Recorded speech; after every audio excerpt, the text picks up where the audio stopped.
So here it is, one of the most talked about drivers of 2024, the Qi10 from Taylormade. 10K, 10K, 10K. No, this isn't the 10K MOI head. This is the LS head. I also have 4 of the most talked about shafts in the game right now. 2 Ventus models from Fujikura and 2 lin-q models from UST Mamiya. In today's video, yeah, I'm gonna give you a review of the Qi10 and just see if all the hype is real, but I'm also gonna go through the process of determining which shaft is best for me with this driver and if it's gonna earn a permanent home in my golf bag. So in my playing career, the fitting process I would go through is basically a 3-parter. You start in a controlled environment, you really dial in the numbers, try to find the best match, then you take it outside, get on the range, see what it does, see the misses, see the good ones, see what it feels like, watch some flight, then you take it to the golf course and see how it performs out there. If it passes all those 3 tests, that's the setup for you. So that's what we're doing in today's video, starting with these 4 shafts right here in the garage. So let's start with the Ventus Blue TR because this is the first shaft I just put into it.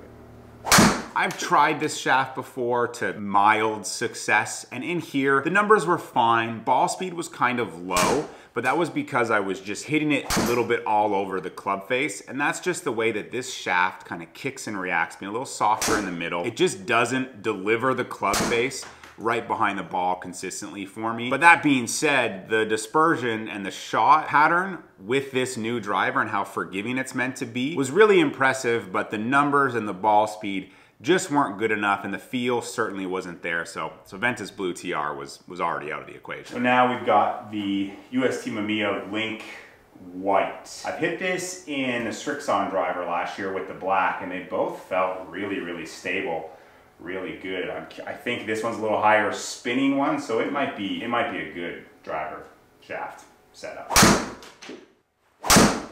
Oh, that felt good.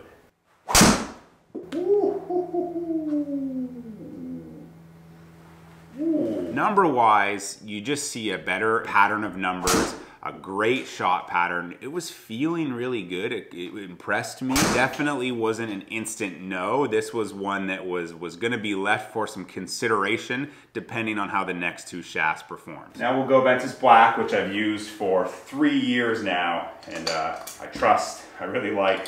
Yeah, I think it's gonna be hard to top this.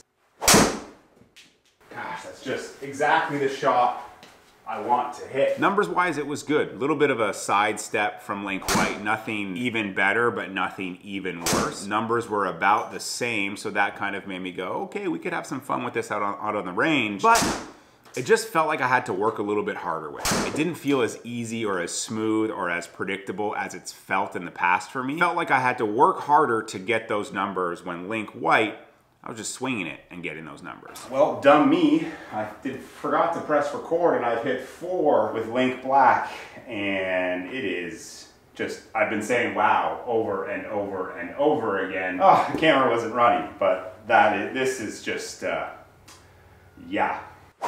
The numbers were the best yet. The feel was so good. It just felt fast, solid, predictable, really stinking good. I turned the camera on, hit a couple more, and nothing really changed. Wow. The numbers were just as good as the first 4 off camera. I was very, very impressed, and I was kind of like, wow, this might just be it. This might be a no contest thing. We might have figured it out inside. Taking them to the range, it's just time to see what it does out there and ultimately see how good the good is, but how good is the bad. So putting Ventus Black in first, it was good. It felt so good out there, and my worries inside of how it felt like I had to work with it, like it just didn't work for me, were gone. Outside, just the comfort level with this shaft, the feel, everything, it felt so good. The misses were good. My miss hit, I jump into it, I pull it off the toe. I don't want something that falls left when I do that, but I also don't want a high spinner to the right if I get a little out in front of it. And Ventus Black has always seemed to kind of be predictable for me to let me do that. So that's why we're starting with this one. It was high. Based on the numbers, it was quite high, and that's where it was like, I don't know, maybe it's spinning a little bit high, flight's high, that's a little bit harder to control, and I can definitely, you know, struggle in certain windy conditions. Link White went in next. Whoa. Whoa. I said this could be it, then I get hitting it, and it's like, whoa. It was the lowest peak height of all the numbers, and I kind of like that. Spin was the lowest. Launch was all kind of the same. I launched it a little bit high indoor, so I know outside it's gonna launch a little bit lower for me. So that's the one that I kind of pulled, but it fell right. It didn't go like this. That's what I wanna see on an aggressive kind of mishit. It was just like, wow.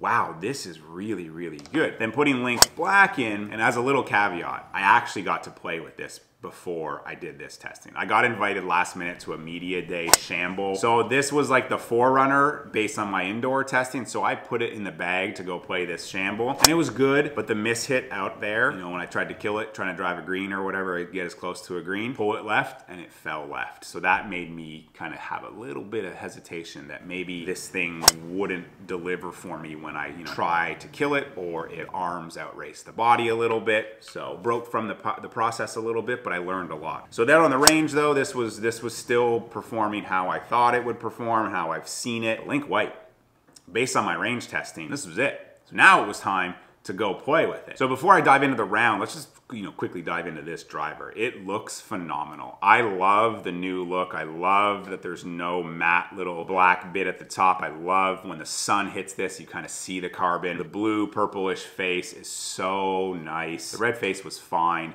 but the blue face is much, much better. The head shape, really appealing to my eye. Oh, and the testing based on the garage, I bumped it down a notch lower and I moved the weight 2 clicks towards draw, just to try to bring the launch down a little bit and have the draw weight just kind of offset that open face. So that's how I'm testing it on the range and playing with it on the golf course. But it's a great looking golf club. The forgiveness, the shot dispersion, the predictability is like, wow. Stealth 2 I found forgiving, but my misses kind of were here, whereas the misses with Qi10 are kind of like this. It was really fun on the driving range, and then taking it out onto the golf course, wow. This combination, I mean, I was playing a golf course for the first time, a lot of drivers. It was so good to the fact that I was like, this is it. But in the back of my mind, the numbers with lin-q black were really good, so it was like, well, just put it back in there and see, you know, you played that shamble, you hit some good ones, you hit some bad ones. So I put this back in on the 9th hole, and I hit it well, but I lost it a little right. And on the 10th hole, I hit a couple with it, pulled it a bit, still pretty solid, and then I hit a blooper. So it was like I hit 3 shots with it, and they were all a little bit different where I hit them on the club face, and the 3 different shots were delivered. Put this back in on the 11th hole, drove it great the entirety of the back 9. Just the flight's great, the spin is great, the launch is great. I could hit it high, I could turn it. It was just so impressive. So the US Team EMEA M40X 6F5 lin-q white is the winner. This is the shaft that I will be gaming in the Qi10 LS. So yes, it's about my fitting process. The driver, great driver. I've hit a lot of drivers in the last couple weeks. I would say this is right up there with how good I felt some of those drivers at demo day. This is going in my bag until I find something better, but as it stands right now, I'm gonna trust this for the little bit of golf that I do play, and as I maybe ramp up to do a qualifier or something, maybe US Open, maybe Florida Open.